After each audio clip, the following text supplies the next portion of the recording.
Hello, welcome to the Sovereign Magazine Show, a transformational experience where conscious conversations meet embodied wisdom. Each episode invites visionary healers, thought leaders, and change makers to share their journeys of awakening, offering listeners practical tools and soul-stirring insights to reclaim their inner authority. Today, we have back the beautiful Efrat Shokef, who is on a year-long journey with us, talking about the spiritually aware parent. And today we're going to be talking about raising children in transformative times. But first, let me share a little bit more about Efrat. She has been walking this earth knowing that everything is possible if we follow our intuition and say yes to the invitations that the universe so graciously offers us. She guides parents in parenting from their essence and becoming the humans their children chose to come to be. Efrat is a shamanic energy healing practitioner working with children, teens, families, and is the author of two amazing award-winning books, The Promises We Made and Universal Promises. So without further ado, welcome back, Efrat. Thank you, Nicole. I'm so happy to be here, and I love these conversations and everything that comes up within them. And I'm trusting that they're serving and reaching those who need them. So, Yes, yes. And today we're talking about something that is super important to me because I have a teen.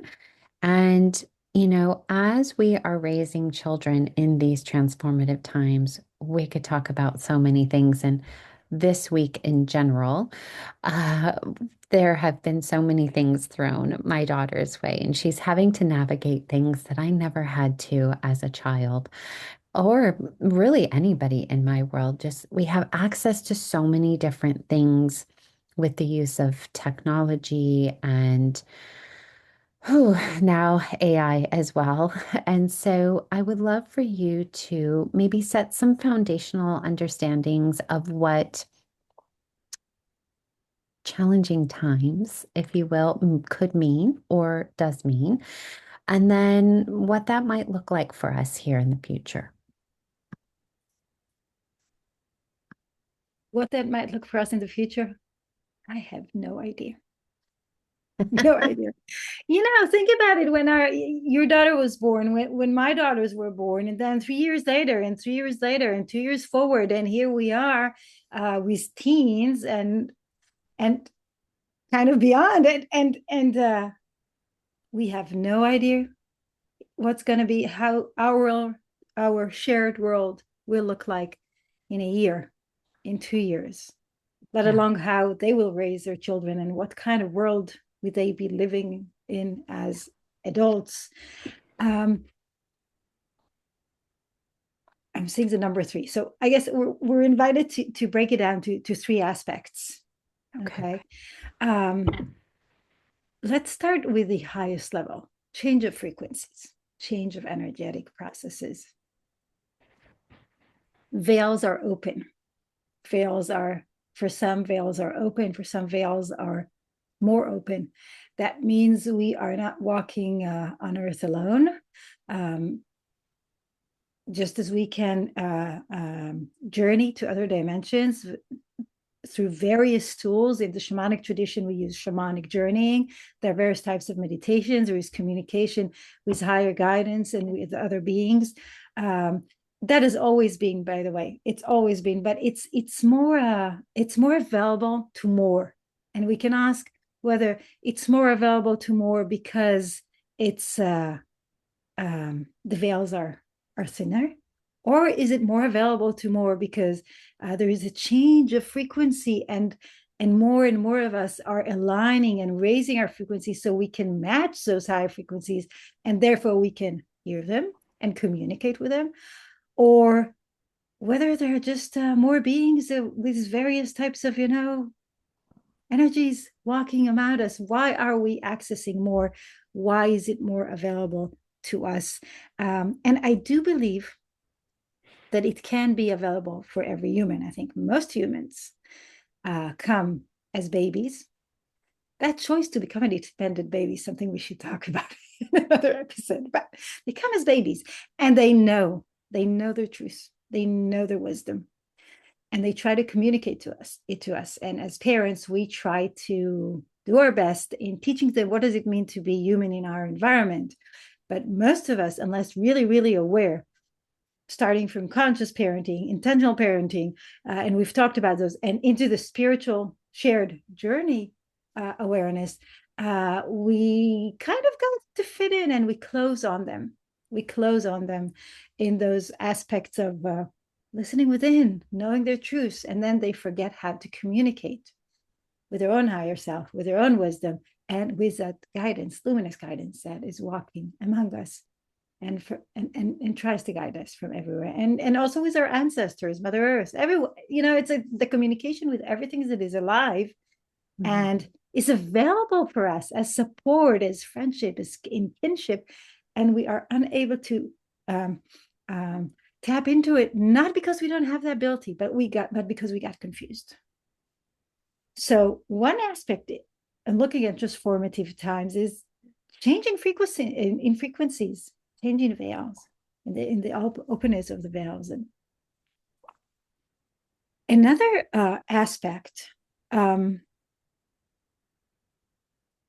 is the very literal technology. And technology is interesting because I've met kids that's their gift, and they come here excited and curious about technology from very, very, very early on. And their parents, if they were like spiritually aware and conscious, they would say, like to me, but no, it's not good that they're on the devices all the time. And that's true. I don't think any kid should be in devices all the time, because kids need to embody their physical body, and embodiment does not go through devices. It goes through being outdoors, playing, running around, exercising, learning what this vessel that carries us through life is all about. Um, but it is our gift, and it is a gift that, if I would say, raised ethically into co-creation for the good of all, which is part of what I write about, um, they can create magical solutions that would really, really help humanity. So technology, as in my perspective, it's not a bad thing. It allows us to communicate from two different continents. 10 hours difference. It's a big thing. But Mhm. and then make it, available for people who somewhere around the world need this information. But it is about using it for the good. And we can get into AI and social media and all that stuff with children and teens in a moment. And then there is this third aspect: violence, war, confusion. That is, it's more than just what we hear on the news and so many of us actually experience. It's how our nervous system is being trained to operate on Earth. And the more contracted we are, the less able we are to live in the now. And maybe that's something we constantly go back to, because we have no idea what future we're going into. So it's that momentary, and we talked about it, I think, in the last episode or two episodes ago. That's those soul moments. Am I precise now? Am I aligned to the highest truths I am able to tap into now in this moment in my interaction with my kids, and teaching our kids the same? Am I aligned? Because we do not know what a month's forward may invite into our lives. That's a level of uncertainty that many of us live in around the world. And it shows up in different ways in each continent and each country, but the confusion and also the unraveling of, we won't use any of those negative negative frequency world, but the unraveling of a lot of bad that has been legitimized in cultures for centuries is Mhm. unraveling. It is coming up. And it is coming up because if you don't see what needs to be healed, you won't heal it. It's very uncomfortable. And as parents, I would say it's scary. It's scary because it's not that we didn't know all kinds of things exist, but having it in our face daily, in the news, in stories, in social media, in conversations. It's a good thing that it's all coming out. It doesn't make it easy. And unless we work with it, heal it, digest it, we are going to be giving a lot of confused guidance to our kids. For sure. So it's like, three aspects. I don't know, we could probably break it down even further about war, violence, peace, technology, and the changing frequencies. Yeah. And I think as we are talking about spiritually aware families and children, um, often that gap for them is much more, I don't know if to say necessarily larger, but it's more affecting in their lives. Because if a child, like I see in our first activities in the homeschooling, so a lot of the boys, we didn't have that kind of boy energy in our family, like my nieces, and not that. But the boys are running around and they're playing catch, but they're pushing each other, and when you look at some of them, go beyond my what I would allow as a mom, but a lot of them, it's really just a game. It's really just a game. But a spiritually aware child would not be able to hold that level of delicate competition and violence that may be very natural to another child. And that Mhm. is also so much cultural dependent and what's going on and what's legitimized. And we see the variety even in our community. Um, so everything that is happening in terms of war and violence and competition and all those things that are happening, a spiritually aware child may freeze faster because of them. Their nervous system may freeze faster, um, um, compared to another child that may be able to grasp more. Yeah. The same with technology. They will be overwhelmed faster. They would notice the discrepancies between the good and the or the low and high frequencies, as you shared in a recent conversation, taking place in the information. What type of frequency does information offer? And even without guidance, they are often aware of those delicate, subtle messages without anybody telling them this is okay, this is not okay. Yeah. Um, but that means that they might be looking for a world which does not exist anymore around them in schools and in their social environment, because most kids are on social media at some age. Most kids are glued to screens to some degree. Not everyone, but a lot of them are. Most kids enjoy violent computer games. Most kids enjoy attention in a movie, which a lot of those highly sensitive, spiritually aware children and teens don't. So that gap of what we're experiencing and where it takes us is um, it's harder to bridge it for them.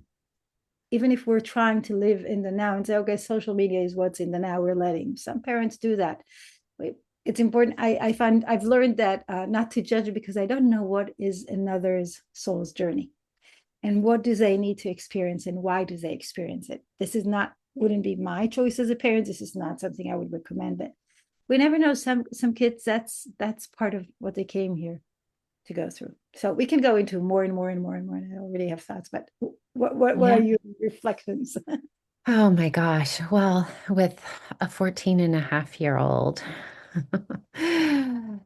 everybody, all her friends have socials. She does not. And she was talking with me the other day about feeling, she didn't use the word left out, that she almost like falling behind and not being up on the times or what's going on and in the know and all those things. And she's like, how am I going to communicate with my friends in high school? Because everybody communicates through the various platforms. And, I just kept saying to her, Daddy and I know what the research shows, and we're going to keep choosing what is best for you. And then something happened, which I won't share just for that person's privacy. Something happened at school to one of her friends, and my daughter, realized the impact and what's the word I'm looking for? Responsibility social media had in that situation for her friend. And it is within that she then said, I never want socials.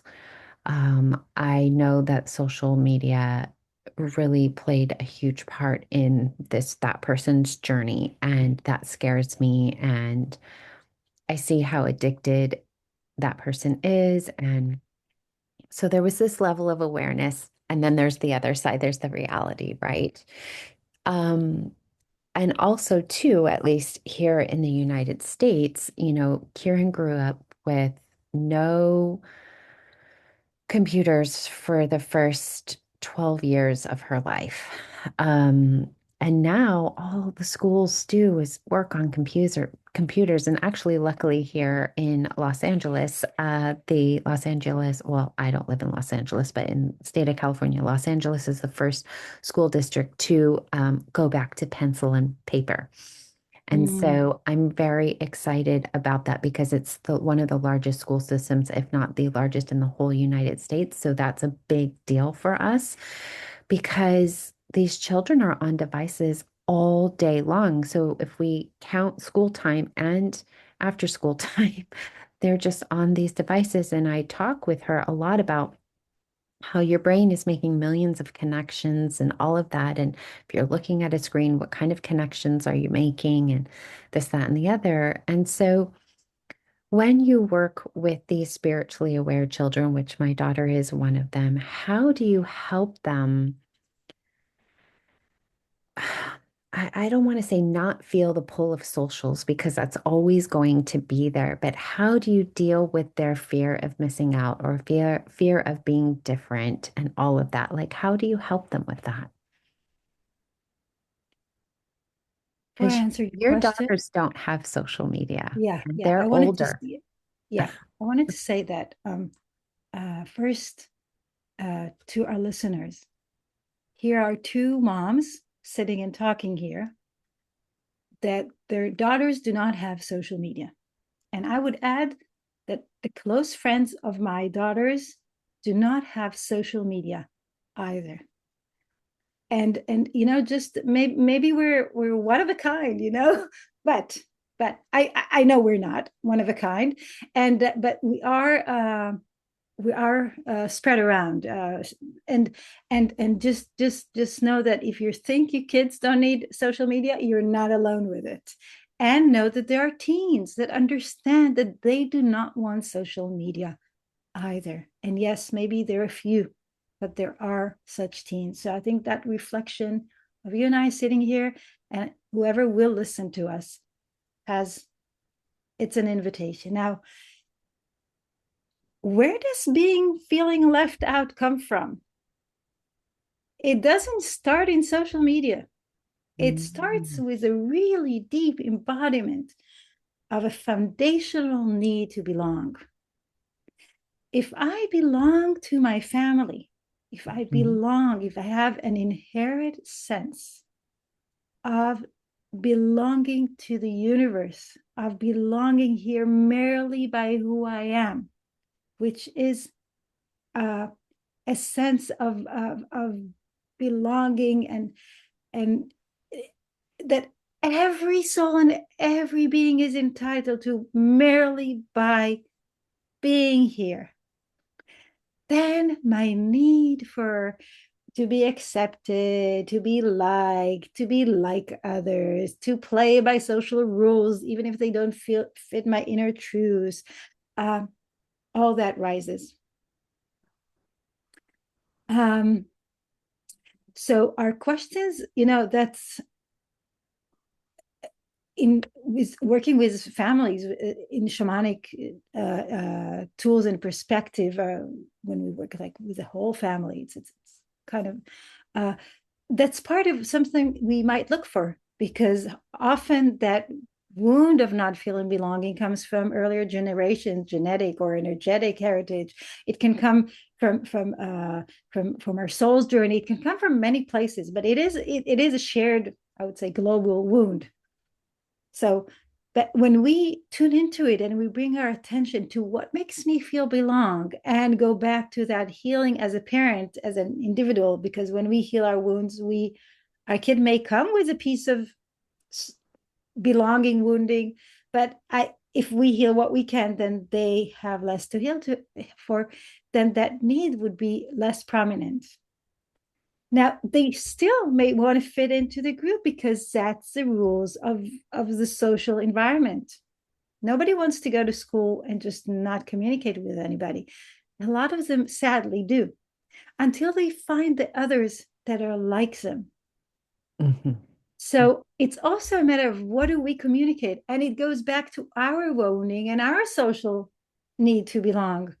Where do we want to belong? We want to belong where we are liked as we are, where our frequency, our vibrational frequency matches the vibrational frequency of others.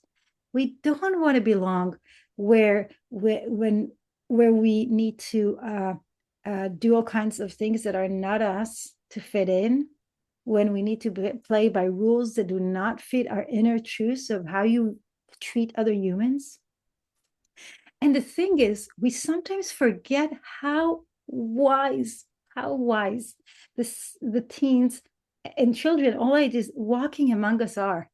They Mhm. have that wisdom, but if they see their parents confused trying to fit in, if their parents push them to fit in, or their grandmother buys them all those clothing that they wouldn't naturally wear, but that's what everybody wears, and she wants her granddaughters to be cool or something, all those games that are played because this is what they know, or this is what we know as parents, then we make it harder as well.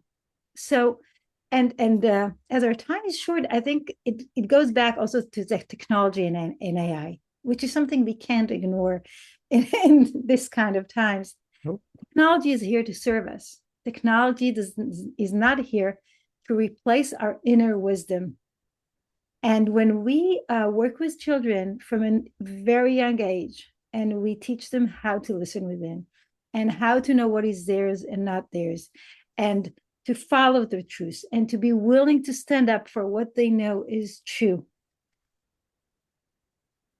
Also, when we make mistakes, it's always also within that interaction, then they have that direct inner uh, um, uh, ways and knowing and to an innate ability of being connected to their own guidance, to their own higher self, who knows what their soul's journey is about. Connecting to AI is connecting to a collective, confused knowledge base. And as more are confused than aligned, that's the type of guidance it offers. It is a confused knowledge based on confused is a delicate word. So it can be great as a tool. It can be great in saving times. It is not great in giving us the answers we're looking for from within. And when kids are given the permission to know from within, they have all the wisdom that they need. Yes. So Yes. I love all of what you said, especially the part around belonging. We've been actually talking about that a lot. Um, because throughout my daughter's school journey, if you will, she has had to learn to belong in so many different ways because she is so different.